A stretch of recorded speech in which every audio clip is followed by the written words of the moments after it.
Assalamu alaikum warahmatullahi wabarakatuh. Jirtu hordoftoota fi kabajamtoota keenya akkam nagaa jirtanii fayyaa keessanii adda dawaa ajaa'ibaa isiniif dhufeera viidiyoo kana share godhaa.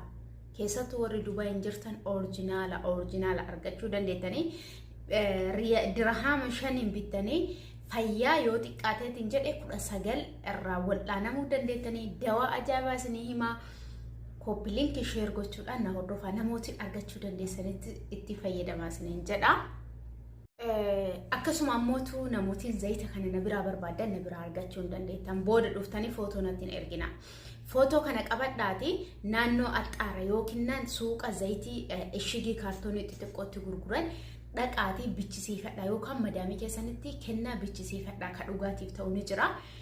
Zayitiin kun zayita maali seetanii odoo isiniin duratti dawaalee adda addaa ka barbaadanii jirtan makkaa riyaadii karjii xaa'ii fi naannoo ishee namootiin jirtan nu dubbisuu dandeessanii jiddaanii duwwaa 597 tokkoffaarratti zayitiin kun waragaar jedhama afaan arabiffaatiin afaan kennan ammoo baarzaafiidha. Baarzaafiin ammoo nu biratti gatii hin qabu bu'aa hin qabu hunda isaa eegarraa gurgurree booda baala isaa ciccirree ganneetiin jenna baalli isaa nu bira bu'aan qabu garuu biyya ormaa keessa zayitii godhamee irraa fayyadamu jiranii.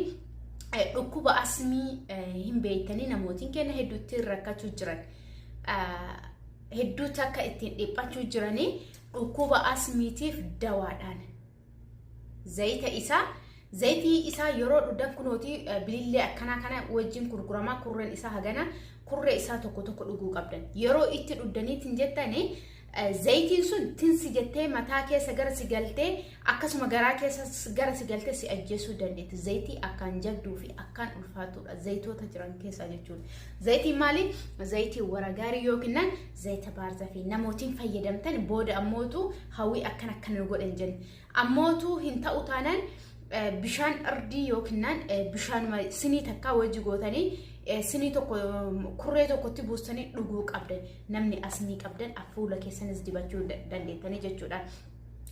Inni lammaffaa ammootu afaan kenna yeroo baay'ee yoo kan xiraa'u ta'ee foolii kadhau yoo ta'eetiin jedhe yoo afaan kenna dhugneetiin jenne wantoota akka confidence nama dhabamsiisan keessa tokkoffaan afaan kenna yoo ka foolii dhayeetiin jedhu bobaan kenna qaamni kenna yoo foolii dhayeetiin jedhe confidence yookiin ofitti amanamtummaa kenna nu jala hir'isan isa kanaafillee dawaadhaan akkasuma ammootu hiriyoonni kenna kan nu cinaa ta'an afaan kenna fooliin kennan ajaajanii nutti himanii garuu nurraa baqatanii booda ammoo haasa'an. Kanaaf ammoo namooti rakkoo akkasiis qabdan akkanumattuu fayyummaa afaan keessanii namni barbaadanii